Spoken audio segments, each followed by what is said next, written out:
Welcome. My name is Taliqua Clancy. I'm a proud woolly and Garang woman. I'm one of 60 Indigenous Olympians. Today we are coming to you from Barangaroo, Sydney. We would like to acknowledge the Gadigal people who are the traditional custodians of this land. We would also like to pay respects to elders past, present of the Eora Nation and extend that respect to all Aboriginal people. I would like to acknowledge and pay respect to the traditional custodians of the lands from wherever you are joining us today from Australia. And finally, I'd like to acknowledge the 60 known Indigenous Olympians. Hello everyone, it is amazing to be here. Welcome to our Australian Olympic Changemaker Forum, and thank you Taliqua for delivering that acknowledgement to country. Well, hello changemakers, to teachers, to classmates, to families and friends. I'm Brooke Hanson. I'm an Olympic swimmer, Olympic gold and silver medalist from the Athens Olympic Games in 2004. I'm so excited to be back here celebrating our 2022 changemakers across the country. Congratulations to each and every one of you who have been selected as this year's 2022 Australian Olympic Changemakers. You're joining us from all around the country, and no matter where you are right now, we are here together for this Changemaker event. A very, very special movement. From Busselton to Bundaberg, from Katherine to King Island, you are all united today by being Olympic changemakers. This year in 2022, we've had over 1,000 students across Australia who have been recognised with this award, and it's definitely inspiring. It identifies and brings together Australians, no matter where you are having an incredible positive impact on your school and on your community. It's so inspiring to see young Aussies like yourselves making an extraordinary difference within your school and within your community. So how are you viewing today? With your class, with your school, at home? We want you to take a quick photo and make sure you use the hashtag #BeTheChange2022. That's hashtag #BeTheChange2022 and tag @AusOlympicTeam. We have some Instagram stickers that you can use, searching Changemaker on Instagram. So make sure you definitely jump online and let the rest of the Changemakers know where you're coming from.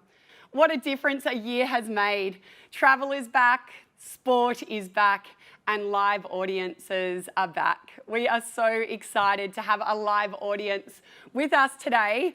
Welcome to you all. Let's see some of these amazing Sydney changemakers. Give us a wave to your fellow changemakers across the country and a huge round of applause. It's awesome. It's absolutely awesome to have you here today. Next year, we are planning on definitely taking the forums back on the road, and we're going to visit other states.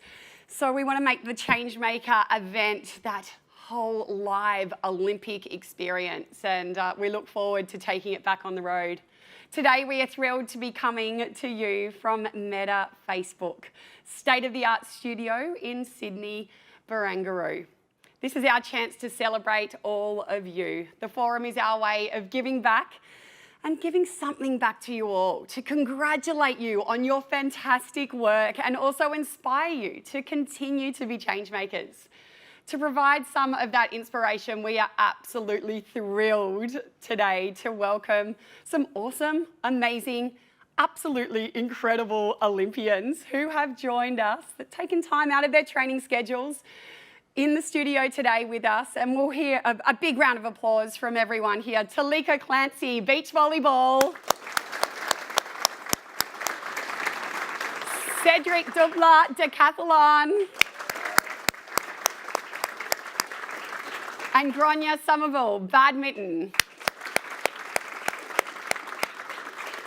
Joining us on Zoom very shortly is Valentino snowboarder and halfpipe. And today we'll also be joined by our host of today from Meta Facebook, Karen Rogers, the head of media partnerships, who will give us some insight to the world of social media. So let's give Karen a round of applause as well. Now, we've been blown away by what you're achieving at your schools and in your local communities through your videos you have sent in.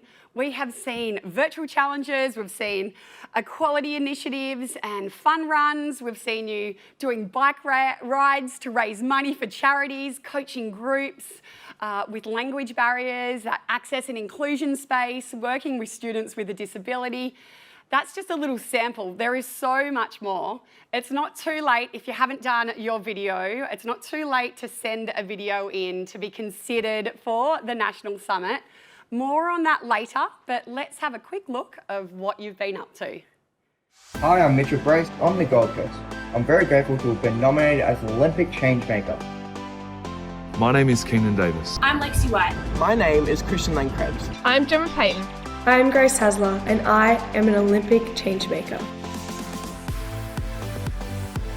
I actively use sport as a vehicle for social change by advocating for female involvement in all sports.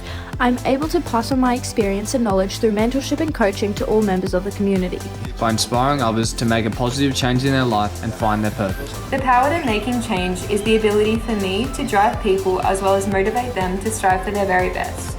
Participating in sports has allowed me to develop lifelong relationships and friendships, as well as teamwork and leadership skills. Sports is a tool we can use to promote gender equality, so all girls feel empowered and strong as we try to make the sporting community more gender equal. Every single young people has a voice, and that with that voice, you can make so much of a difference for the future. Why should anyone be excluded, and why should anyone feel like they're not good enough to get involved? Let's just go have some fun. My motto is simply have a crack. I want to power the change and get more kids away from technology. Because active kids are happier kids. Not only do I encourage you to have a go, but any age, gender, shape or size. I'm a young leader that's making a difference.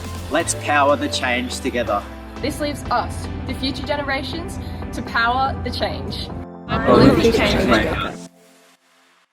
Absolutely amazing. You give us all so much hope for the future, and I know that all the Olympians and the Australian Olympic Committee staff are totally inspired by your work and your efforts and your constant achievements as you make change every day.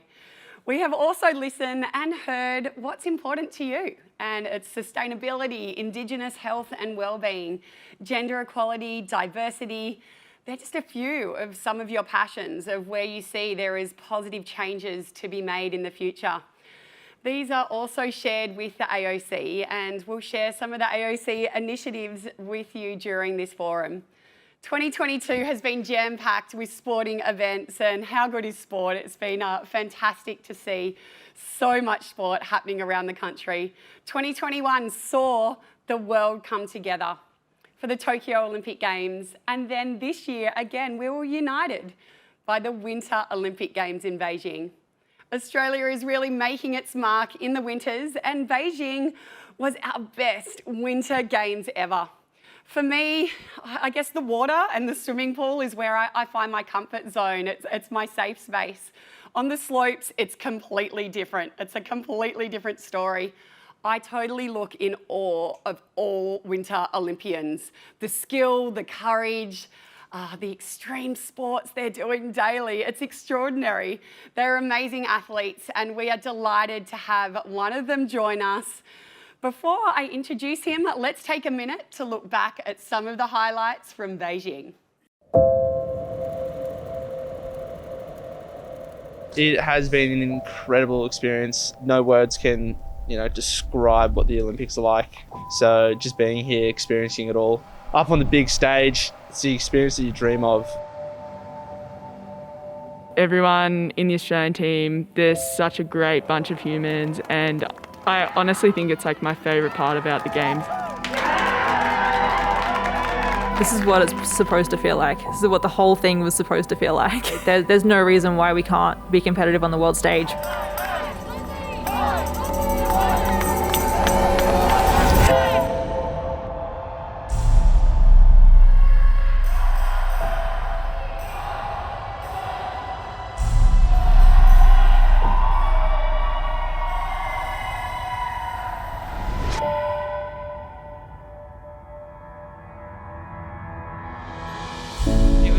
an incredible feeling. Everything feels right. It's one of the few times mogul skiing actually feels good. I was just in flow state in it, and it was an incredible feeling. I was just so happy with it. I couldn't have asked much more of myself. I'm working on being right here in this moment, enjoying this amazing day, winning my second Olympic medal. There's a lot of things that happen to get to this point. It means so much to me, and you really got to love it enough to want to be at the top, and yeah, it's so stoked. Seeing that level of perfection shows that it's possible. So lots can happen in 4 years. I'll be ready for it. I think Australia has proved that it is a Winter Olympic player. We've had spectacular results for showing people that we already have the skills to be world class. This is the 2 weeks where the athletes, they get to present themselves to our country and they get to present their sports to our country. So they enjoy the opportunity. This team was a team of really good people. They really supported each other and the team culture was first class.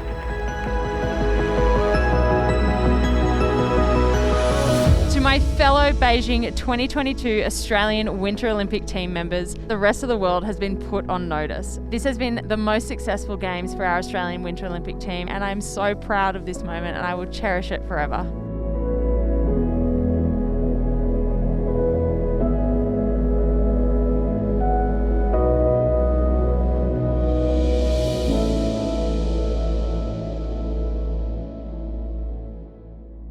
Our Winter Olympians did us so proud, so proud. And you can see from that video the incredible team culture. We have a very special guest joining us today, Valentino absolutely wowed in Beijing. He's here today. He's actually zooming in from the ski fields in New Zealand. Val was the youngest member of the Australian Winter Olympic team at just 16 years of age in Beijing, and it's great for him to join us today.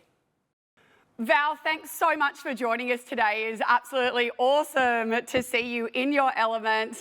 Tell us, where are you? I'm in Gronya, New Zealand right now. Been training this morning, and yeah, it's been a really fun day and a fun trip in general. So you're over there training, or what competition do you have coming up? Well, right now I'm doing the Winter Games, which is I think it's an annual competition that they have here every year. And then next week I have another competition called the Jossie Wells Invitation. And are you in good form? Like, how are you feeling? Are you confident? You positive? Yeah, I'm having a lot of fun. Good stuff. A lot of fun. Super stoked, yeah. Well, tell us about your first Olympic Games.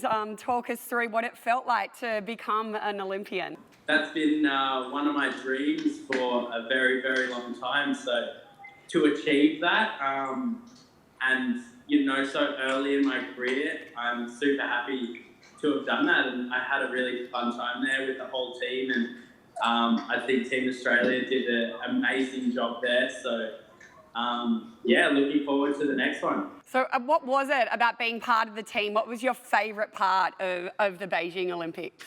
Probably the food, if I'm being honest. That was the first time that I've gotten to eat Australian food overseas before snowboarding. What's your favourite Aussie food? You know what? The pavlova there was pretty good. I was having Weet-Bix every morning, which was definitely a novelty for being overseas doing a competition, so that was awesome. I've got to still ask, I know the change makers would love to know, how many Weet-Bix do you do? It depends on the mood. Depends on the mood and the feeling, but usually 6. 6 Weet-Bix. And what about your favourite bit of uniform from the Olympic Games? The pins. Doesn't really count as uniform, but there were some pretty cool pins over there. But I think that, there was this onesie. There was this thermal onesie that was insane, like super warm, super convenient. You don't have to put 2 shirt and pants on. You just chuck the onesie straight on, and that makes things a bit easier.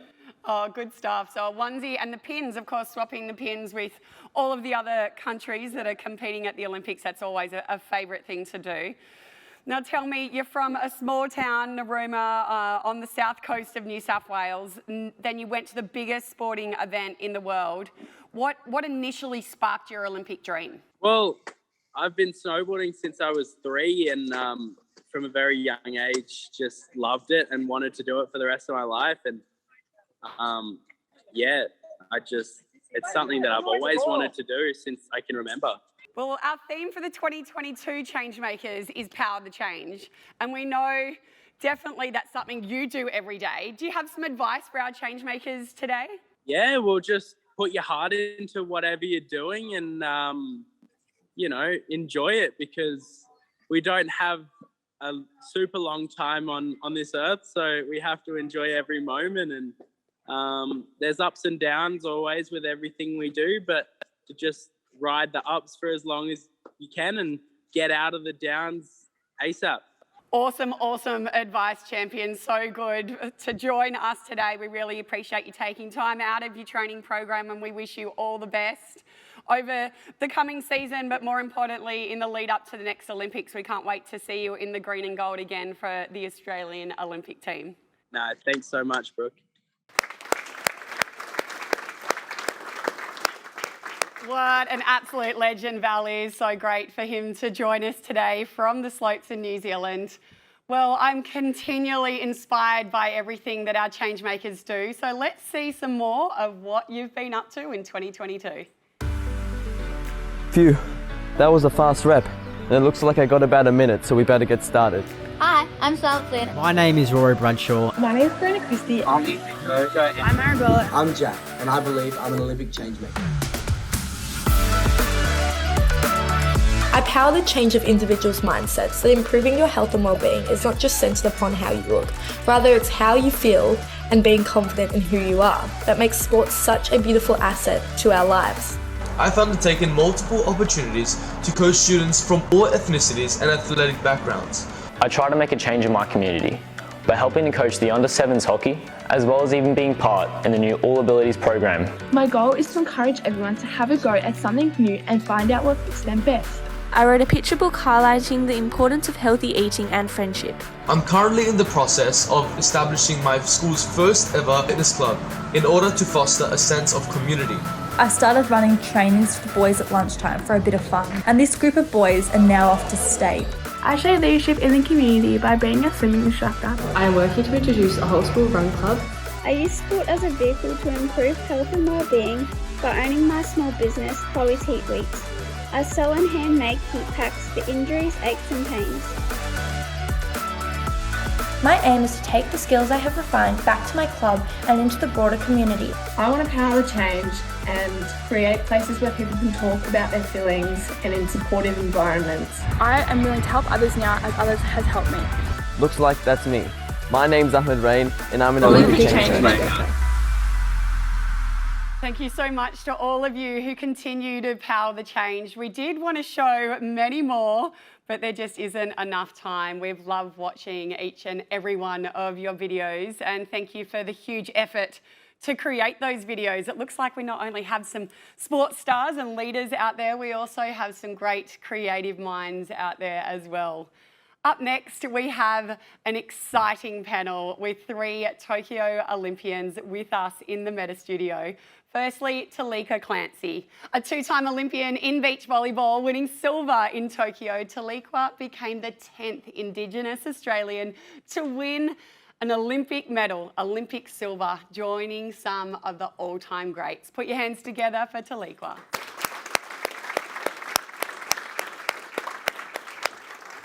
Gronya Somerville made her Olympic debut in Tokyo in badminton, and when she's not competing around the world as one of our best ever badminton players, Gronya is also an exercise scientist focused on spreading positivity, health and fitness. Welcome, Gronya. And finally, Cedric Dubler, a 2-time Olympic decathlete. He played a key role in one of the most memorable moments of the Games, pacing and supporting his teammate Ash Maloney to ensure that Ash won the bronze in the gruelling final event, the 1500. Cedric, welcome to Changemakers today. thank you so much for joining us. Cedric, I'll start with you. That moment on the track, can you talk us through it? It was pretty special. Yeah, it was special. Where do I begin? Firstly, I was surprised to be at the start line of the 1500. A lot of you probably wouldn't know, but the decathlon is 10 events, but actually 2 weeks before the Olympics, I tore my hamstring. It was a grade 2 tear, and we weren't sure if we were actually going to get to the start line, let alone the finish line. And I actually remember chatting to Bruce McAvaney beforehand and telling him that, you know, I'd probably heard it in the first event, the 100 meters, and then go to the long jump, the second event, and it would probably just completely tear. So I didn't think I'd get to the 1500. And then in a wild twist of turns, I fouled out of the pole vault, which was the 8th event of the decathlon. So I got 0 points, and I pretty much got pushed back into last place in the decathlon. But Ash, the incredible athlete that he is, was in the bronze medal position leading into that 1500. And it was his first senior international meet, and he was feeling the pressure at the time. He's a lot more experienced now, but he was definitely feeling the pressure. So I tried to just take some of the pressure off him, and spoke to the team coaches about helping him during that race and really just pacing it for him. We sat down and we figured out what time he would have to run and how that broke down in terms of splits. We looked at the personal bests of some of the other decathletes as well to find out what they were likely to run. And then I pretty much just told Ash, if you follow me, we'll get you that Olympic bronze medal. But then he you know, was kind of just dropping back, and I really just wanted him to like sit behind me the whole race. But he was dropping back a little bit, and I could see the athletes up front, you know, trying to pull away. And so that was with 400 meters to go that I kind of dropped back behind him. I realized if leading from the front wasn't going to work, I'd just try and push him in the back. And so I just started screaming at him. Don't ask me what I said. I'm not going to repeat it here, but screamed at him for about 150 meters, and he finally switched back on and started going for it. And I'm glad he did, because I was completely out of breath. And I stopped running with 200 meters to go so I could just continue screaming at him. But it was an incredible performance, and it was so good to see, because he really he executed his first international competition so well, and it was good to see him get that overall result.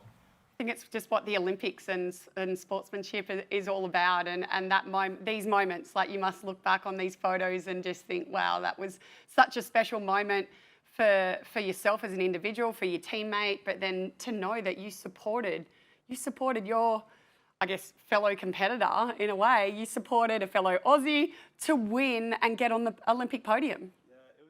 I was a little bit confused after the competition, because obviously I helped my teammate and my training partner at the time. I also, right before that race, was asked to help a Canadian athlete who ended up winning the competition, because he was trying to break 9,000 points in the decathlon, which had only ever been achieved by 3 other athletes in history.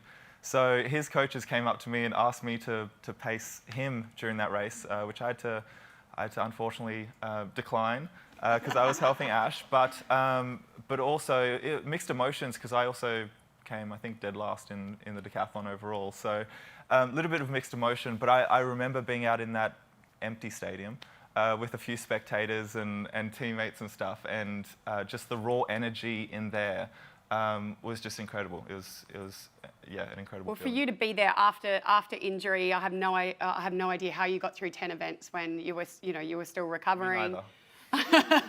But my moment, and I had tears in my eyes, was when I actually saw Ash come across the line. You said that you were that exhausted, you'd stopped. You were probably about 100 meters away, and I just see your arms go straight up in the air, because you knew that he had just got on the podium. Yeah, it was funny. I watched the commentary back a little while after Tokyo, and they weren't sure, you know, exactly what the difference was and what had to be done. But they were like, "Oh, we see this footage of Cedric as Ash crosses the line, and Cedric seems pretty confident." But I remember, because I was keeping track of where the other athletes were, and Pierce LePage was in 5th place. He wasn't really that far ahead of Garrett Scantling, so he wasn't an issue, but Garrett had really pushed ahead with about 800 meters to go. So I could see Garrett running down to the line. I could see Ash kind of sprinting to try and catch him. And I remember kind of counting the seconds from when Garrett crossed the line to when Ash crossed the line. And I think the difference had to be about 11 seconds that Garrett beat Ash by, and it only ended up being about 4. So you know, I counted the seconds. I knew Ash had it, so hands went up in the air, and then I kind of looked around and I was like, I'm still in a race at the Olympics. I should probably get down the home straight and cross the line. And so ran, and I remember just kind of, you know, standing over Ash. Ash was just completely exhausted. I'm hitting him on the chest, and you know, it was. He wasn't too sure. He couldn't quite believe it until it came up on the screen, but it was a really, really special moment. Oh, it's what the Olympic spirit's all about. So yeah, thank you for sharing that with us today. Now, Taliqua, we've got so many change makers around the country joining us from regional spots all across the country. You're from Kingaroy, of course, in Queensland, but you're playing now and dominating the world in beach volleyball. What would you say to your 10-year-old self about your journey and where it's taking you to now? I think definitely my 10-year-old self, didn't even know what beach volleyball was at the time. So I think still I'd be in shock that if you ever told me now that I would be a silver medalist, gone to 2 Olympics and competed in beach volleyball. But I've always been extremely sporty, like all of us have, and I competed in every sport, honestly. Swimming, gave a go at swimming, cross country, soccer, touch footy, like absolutely. Any sport, if you give it to me, I probably played it. But I was very fortunate enough to be talent identified in high school, and I fell in love with the sport, and it's taken me all over the world. So right now I'm in Sydney, but on Monday at 6 a.m. I'll be on a flight to Thailand. I'll go there for a week, I'll come back for 5 days, and then I'll be on a plane to go to Paris. So it's a pretty awesome lifestyle, and I just encourage anyone to really just say yes and give sport a go, because you just don't know where it'll take you. Talk us through your Tokyo Olympic experience. It means so much for all of us to represent the green and gold, the coat of arms on our chest, but for you as a First Nations, for your ancestors, as well as being on the biggest stage, your Tokyo experience must have just been so special. It's still hard to kind of describe, but it was really awesome. The AOC do such an amazing job to support all of us athletes, and even stronger now being that they have created the Aboriginal and Torres Strait Islander Advisory Board.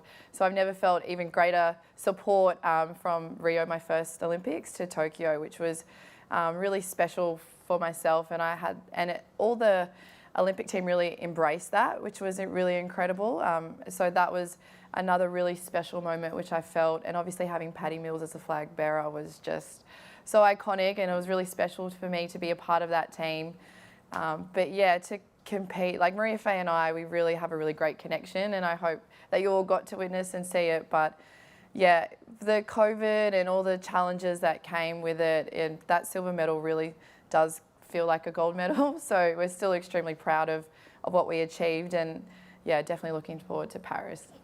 Bring on Paris. Now, Gronya, Tokyo for you, your first Olympic Games as well.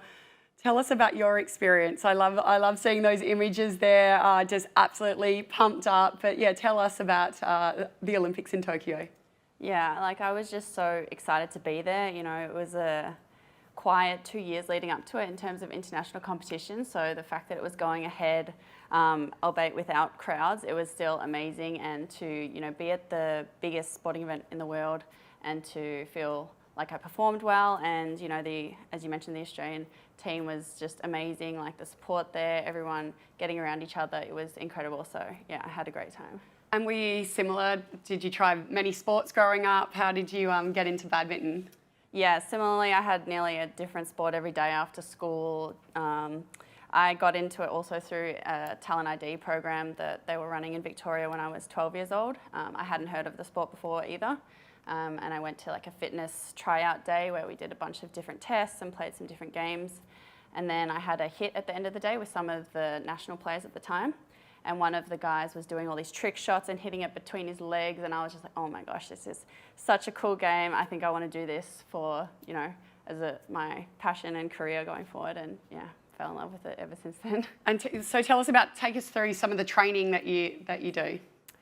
So yeah, we have a lot of on-court training because it's such a technical, skill-based sport. So we have 2 to 3 hours, 4 hours some days, Monday to Saturday, and then 2 weight sessions a week, 2 cardio sessions a week.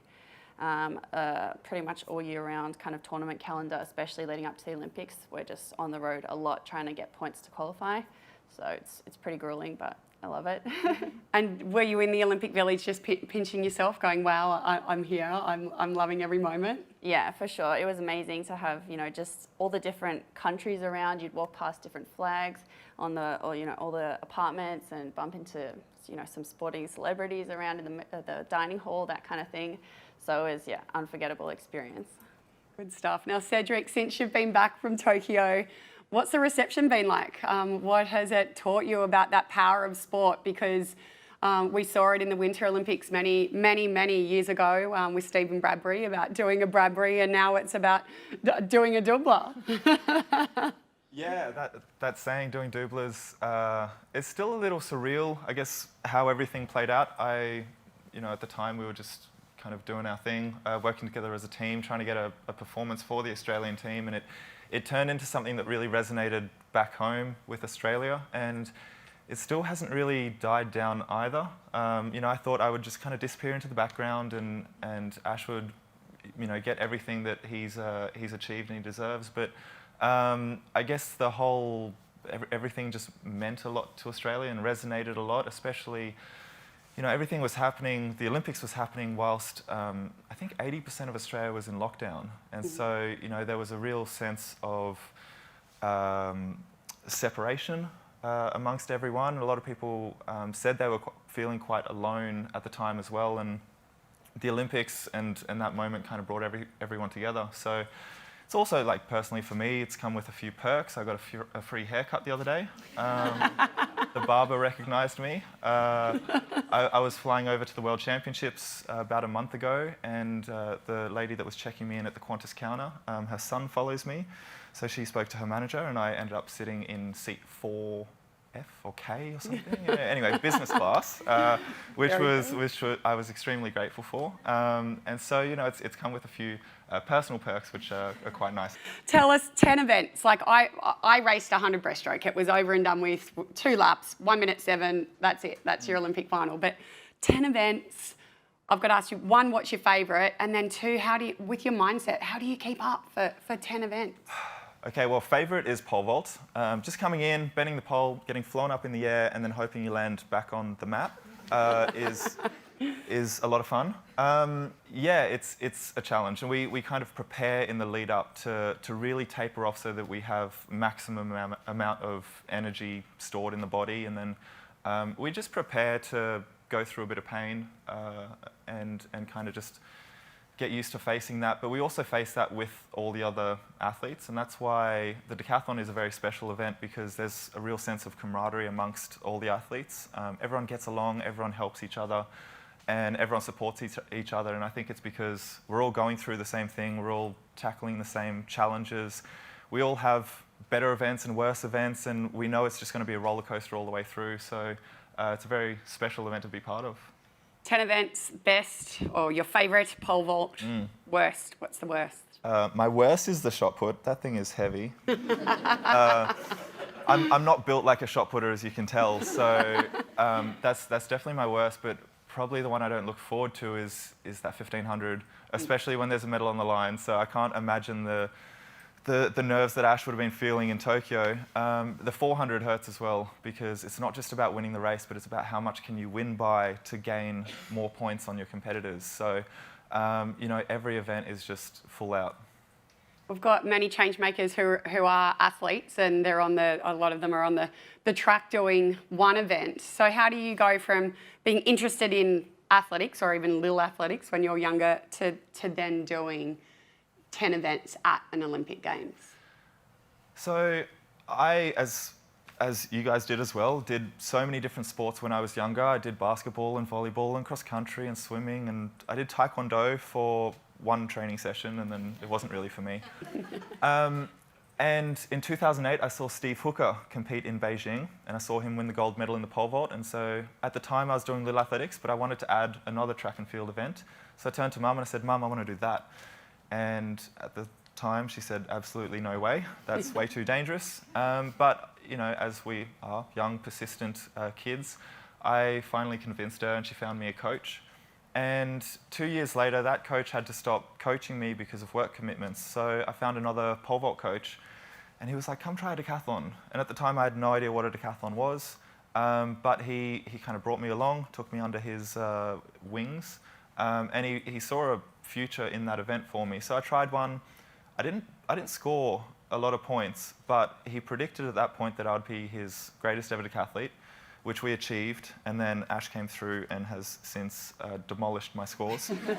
But that's kind of how we ended up in the decathlon, just kind of a bit of luck and really just saying yes to opportunities. And telling your mum, this is what I'm going to do. Mum, this is what I want to do. This looks fun. Yeah, this is my dream. Taliqua, there was a huge first over in Tokyo, and that was we had 16 Indigenous Olympians, our largest ever contingent throughout, and we all saw on TV throughout the village. There was the artwork, the uniforms. Paddy Mills, who you've just spoken about, the flag bearer. How did that feel to be part of that and the opportunities for yourself and for Indigenous athletes in the future? Yeah, it was extremely special. You just automatically had like this embrace and feeling that it was just going to be different this time. And yeah, Paddy Mills is honestly, literally just the greatest. For me, he's a huge role model, and so that just really kind of led that movement of just that embrace of our cultures, which was super special. But yeah, we still got a little way to go, and I'm hoping that I can be one of the inspiring steps to have more just involved in sport. Hopefully, I would love them to participate in my sport, but I hope all sports as well, and even just if it's sports science, whatever they choose to do in sport. Yeah, I really encourage you all just to pursue it, because it's really, the Olympics is just so special. Like, you can't describe the vibe that you get in the village, like the picture with Paddy and Carl right now. That was a really special moment when Paddy told me, he's like, get in the photo, sis. I was like, yeah. Acting like he's my best mate, which was, yeah, really awesome. Like, just the camaraderie as well, just because we all went through that tough stage of going through COVID just to be there. So that was another really, really special moment that we all just embraced it. And it was, yeah, definitely by far the best team experience that I've had. Yeah, it looks like you've just had an absolute blast over there. Gronya, since returning from Tokyo, tell us what it's been like to go back to your clubs, into the community as an Olympian. Yeah, I mean, it's always been a dream of mine to be an Olympian. You know, when I was little and interested in other sports, I wanted to do it in athletics, and then I wanted to do it in, gymnastics or other sports. So to get here at the Tokyo Olympics was a dream come true. And, revisiting my old high school who supported me from when I was just a kid, and speaking to the students and, being like living proof of the pathway that they can then follow to achieve their dreams as well is pretty special. And I've got to ask you, I know I asked Val, but I've got to ask you, what was your favourite bit of outfitting from the Tokyo kit? Oh, I don't know, there was so much. I really liked the Indigenous t-shirt that we got that had the artwork across the front. I thought that was pretty sick. Excellent. Taliqua? I agree with Val, the pins are awesome. I got a part of the pins game this year, and it's pretty cool because that's the time when you get to interact and meet other sports as well. So that's, yeah, really cool. I would like to say it's probably the umbrella that I borrowed from Meg for my competition, and it never made its way back. I'm sorry, Meg. But yeah, that was a great umbrella. It was very handy during the competition, and I still use it to this day. So, and for behind the scenes, Meg, of course, is one of our team support staff here at the Australian Olympic Committee. So, yeah, that umbrella is in Tokyo. It's made someone very, very happy. And what about that advice? We've got the changemakers here today with us in the studio in Sydney, and almost 1,000 changemakers online. Have you got a bit of advice for our young leaders who need to continue to be the change and make the change every day? I guess there's a couple of pieces of advice. One is realising that to expand your potential and to expand yourself, you need to spend quite a bit of time becoming comfortable in being uncomfortable, in uncomfortable situations. So whether that is as a sports person stepping out into a stadium filled with tens of thousands of people, or even just kind of stepping up on stage. I always hated public speaking at school, even if it was in front of my peers, even if I knew everyone in the room, even if it was like at a birthday party speaking to friends, just always hated speaking in front of people. But the more that you kind of put yourself out there and you put yourself into those uncomfortable situations, the sense on the other side is really fulfilling. And that is, I guess, just how you make the biggest leaps in terms of self-improvement. That's what I found. Great advice. Gronya? Yeah, I think similarly, just trying to be your best self every day and inspire the people around you, whether that's big on a big scale or a small scale. I think trying to be a role model and, yeah, show your best self every day. Love it. Taliqua? I think for me, like I've said it a few times now, it's just saying yes to the opportunities that you get, and it reflects the being okay with being uncomfortable, because the reward is so much greater for sure. And it just, you don't know where it will take you. Just, you meet amazing people along your journey. That's the awesome part of being a part of sport, and you guys are already aware of that inclusiveness and leading in those examples is really special. And pursuing athletes too, I would definitely say, like, we are very competitive, and it can really hurt sometimes when you get the losses and you don't get the team selections. I definitely lost more games than I've won, and I definitely wasn't making all the teams that I have, and I've just been very fortunate enough now to hold that silver medal, but it definitely came with a lot of hardships as well. So I really encourage you to just embrace the little small improvements. It's all about the little wins as well. Just to, stay patient. I know sometimes it might get hard, but yeah, for me, the biggest things that I really take is those little skills that I just get a little bit better at every day. It's celebrating those, because yeah, once you keep on those tracks, you'll see the success and the reward from it. Awesome, unbelievable advice from our change makers. Our change makers would definitely be inspired by that. Thank you, Olympians. We could definitely be up here and talk all day. So fascinating. We have another special guest joining us, and as you know, we are very lucky today to be coming from an amazing studio. Thank you to our friends at Meta Facebook. We are about to be joined by our host today, Karen Rogers from APAC Media Partnerships, who will give us a little insight to the world of social media. Thank you so much, Karen, for joining us today. Thanks for having me. Yeah, it's very, very, very exciting. We want to talk to our change makers about change, and you certainly see changes happening here every single day. Can you talk to us about some of those changes?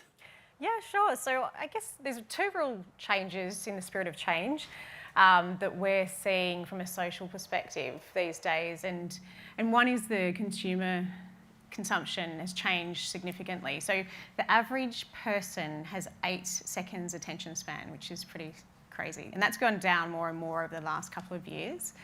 And so if you combine that with the 45% of Gen Z actually go to social media purely for funny or entertaining content, that's really changed the way in terms of like how digital video particularly has been developed, particularly at our business, for example. Reels is a product that we've developed over the last few years, and that's really down to that consumer consumption habits changing. And so a lot of short form video content, I'm sure you've all been probably creating reels of your own and seeing that consumption. So I guess the positive out of that though is that people want to see funny and entertaining content. They want to go online, and I think the last few years is showing that that's what people want, to have that sort of escapism to do that. And then the second one is very much about the way that social digital consumption and technology is changing. So we now talk about the future of the metaverse. And so the metaverse is where social technology is enabling us to feel like we're all in the same space together. So technology started to help us originally being able to talk, see, write, and now the metaverse next stage is really being able to let us feel a way of being in a space with other people, whether you're in the same room or on the other side of the world together. So I guess putting these digital spaces together and enabling people to be together and engage together and feel together in new ways, a pretty exciting change, and something I'm sure you may have already started to hear about the metaverse, and if you haven't, I'm sure you'll hear much more of that over the next couple of years. Now, Karen, I know you've got some questions for our Olympians that might give us an insight into their own social media. So I think you definitely want to hear from them and how they see their own brand. Yeah, absolutely. I thought it'd be fun to get to know, I can talk all day about social media, but it's always more fun to hear from people who are actually using it and have a brand. So I guess first question would be, how do you use social media for your brand? And you seem a bit nervous there. But, no, but how do you use social media for your brand? And it doesn't have to be Facebook or Instagram necessarily, but I'd love to hear how you're using it today and how it helps your brand. I just try to be,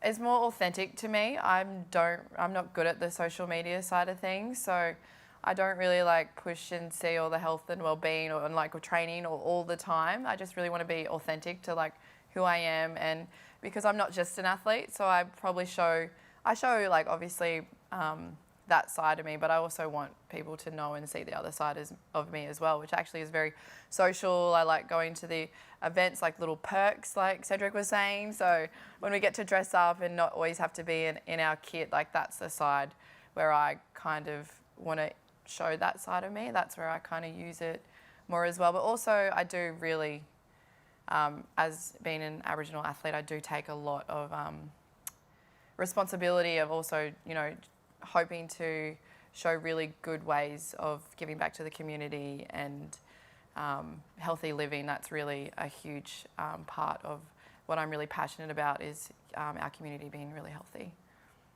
Fantastic. That's very much what we talk about. Be your authentic self. It's the best way you can be. Yeah, I think for me, similarly, I try to angle it a little bit more towards trying to find sponsorships, because in Australia, badminton doesn't have that much funding. So through my social media following and gaining sponsors, I'm able to fund a lot of my tournaments and my badminton career pretty much. So yeah, I try to show behind the scenes of my training, my tournaments, and give as much insight as I'm comfortable with on social media. Yeah. I think I'm similar to Gronya as well, in terms of it's a really good tool to lead into sponsorship and gain that sort of side. But also I spent a lot of years just trying to unpack a lot of the myths around sport, and not just show the highlights, but also just show the entire journey. And I think that led to a really good audience that were interested in the highs as well as the lows. And it led to a few competitions where I didn't do very well, but I still had a really good supportive audience behind me that saw the entire lead up to that and saw the journey and how it unraveled, and were really just happy to come along for the journey. That's great. I know that people do say that they love to see that, almost lift the hood on what's actually happening in your life, because you can see everything on broadcast, but being able to see what you're doing day to day, it's what we see the engagement from. I guess an extension of that as well is there a go-to, if you think, oh, I really want to be able to drive engagement for a sponsorship post, for example, or it's around just trying to widen your message that you might be giving, is there a go-to piece of content or a go-to product that you use that will always drive engagement in the current state of today? Well, I know Reels have been pushed quite heavily, so Reels has kind of been the go-to, and in terms of platform, Instagram is my go-to. I recently passed on my Facebook page to my dad because I wasn't running it, and I had maybe 8,000 or 9,000 people on there that hadn't heard from me for a few years. And he has this little Go Cedric supporter chat that he has 150 people or something in there that he sends messages to. So I recently gave him permission to post on my page, and he's keeping people up to date, but Instagram is my go-to. Great. Yeah, I probably use Instagram the most, and I think stories are just great because they're quick and easy, and you can update throughout the day, and it's maybe you're catching more realistic moments throughout your day and a bit more behind the scenes, and as a person taking it, it's really easy to just constantly add a quick one here and there. Yeah, I'm definitely more an Instagram. Maybe I'm showing my age as being the oldest here of us Olympians. But yeah, I lean more towards stories, and yeah, Reels are too high tech for me. We'll get there. Great, and just a question I always love to ask: what's your favourite account, social media account generally, that you love to follow for whatever reason that might be, whether it's to inspire you or to entertain you. I'm totally biased, so I choose the Australian Olympic Committee. So I can see what all of our Olympians are up to, and I love that we can see the behind the scenes and what's going on with our Olympians, our winter and summer Olympians. So yeah, I love following the AOC. Great. Yeah, that is great. They do really good when they give it to other sports and stuff. Like I've even learned a lot from the stories when they do the takeovers. See, showing my age again. The takeovers. Yeah, that's a really awesome part. Yeah, I really enjoy the inside of like how other athletes and what they do, and that's really, really cool. And you can stay connected too, because obviously the Olympics every 4 years, so it's a really cool way to be in touch and see what other athletes are doing and the journeys that they're on as well. I like this page called the Female Athlete Project, where they update a lot of Australia and internationally about, female athletes that are breaking records or, like breaking audience crowd records for like AFLW, those kind of things. Just having that all in one spot is really great to keep up with. Yeah, amazing. I don't think I have a specific page that is my favourite, but one of the things I do love is the discovery feature and just being able to find new stuff. I always find like I end up just in a deep hole of finding like people animating certain things, and I've got a few people that I like to follow. The chess world champion, Magnus Carlsen, and the snooker world champion as well, Ronnie O'Sullivan. Two people that I've followed, and we've kind of spoken a little bit as well. So I think it's just really cool. It's a good platform to be able to follow other people's journeys and stuff as well. Great, thank you. Yeah, Karen, thanks for joining us. And do you have some advice for our Olympians and their accounts moving forward? Yeah, I would very much say, and don't worry about reel. I know everyone gets a little bit nervous about reels, but they're meant to be fun and entertaining. Don't be too nervous about producing one. But it's very much the engagement product of today. If you want to be discovered, that is the space to be. As you said, you get into this infinite scroll with reels and you be discovered. But do it with a collab if that makes it easier. So work with another account. So one, you can not only cross your communities together and grow your audience, but also it might make you feel a little less vulnerable being out there and on your own. So try and do something in collaboration. I can help you do one today if you like. We can do one behind the scenes here. Good stuff. We'll put your hands together for Karen. So great. We will now take a look ahead in 10 years' time, Brisbane 2032. They'll be hosting the Olympics and Paralympic Games. So let's take a quick look at the milestone that recently took place in Brisbane.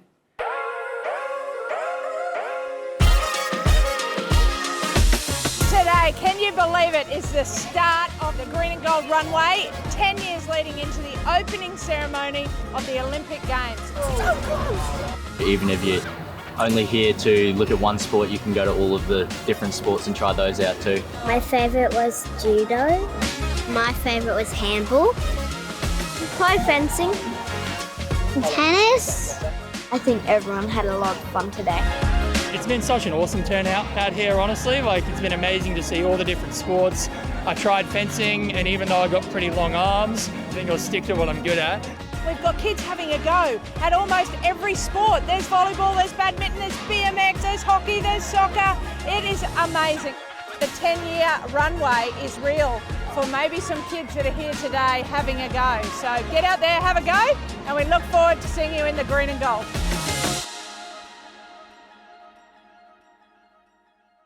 It was definitely a fantastic day, the green and gold are one way, only 10 years to the Brisbane Olympics and Paralympic Games.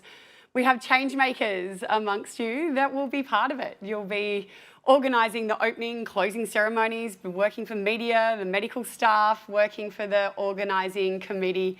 Your dreams are real and we encourage you to follow them. But to our Olympians, I've got to ask you, where will you be? Will you be competing in 2032? I'm going to say no.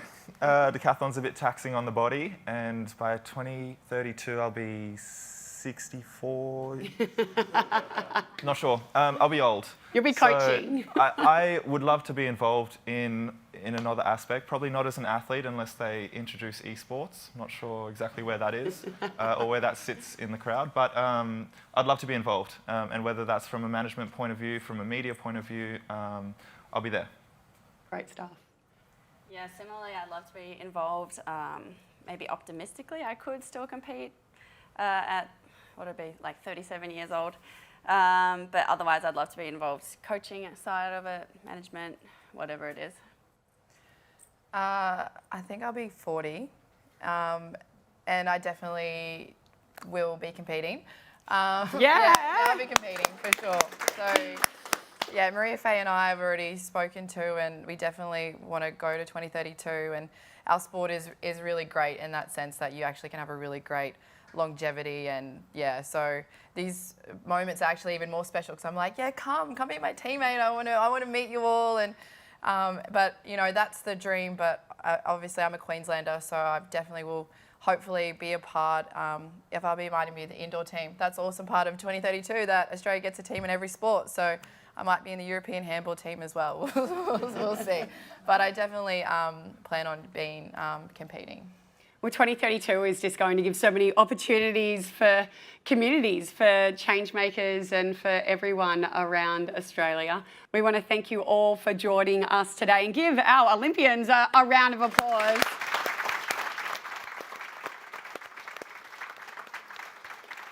To our 2022 Changemakers, we encourage you to continue to shine, to continue to be leaders, share with the world what you are doing, what you are doing daily, and celebrate those little things, those amazing things that you are doing to be the change. Join the Changemaker alumni group on Facebook and use the hashtag #BeTheChange2022, and always remember to tag us in at Oz Olympic Team. Congratulations to all of you for all of that hard work that you are doing and for that effort that you've put into producing those videos. And if you haven't got the videos in, make sure you get them in.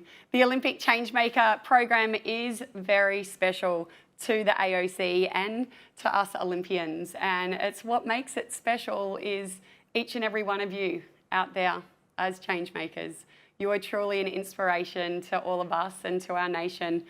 For the Changemakers, again, if you haven't submitted your video, please get them in to be considered to be part of the National Summit. You need to get that video in, so it's not too late.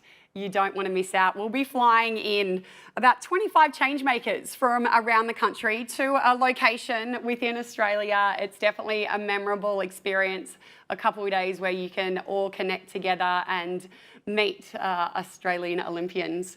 We'll finish off today with all the recipients from the 2022 Australian Olympic Changemaker program to date. Remember, Changemakers, empowering the change changes everything.